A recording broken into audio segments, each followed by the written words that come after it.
Hi everyone, welcome back to a new episode of Finance and Crypto Guide.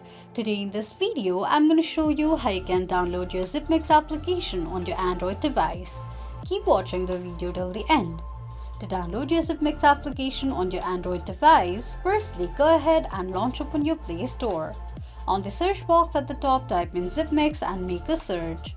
You're going to see the search results displayed on the screen. Simply tap on Insta button right next to the application to begin the downloading process. While downloading an application, make sure that you're connected to a strong internet.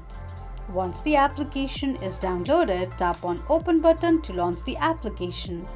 Open the application and that is how you will be able to download Zipmex application on your Android device quickly and easily just in few steps.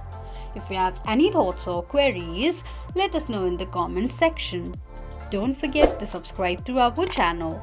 Also press the notification bell icon so that YouTube will notify you whenever we post a new video.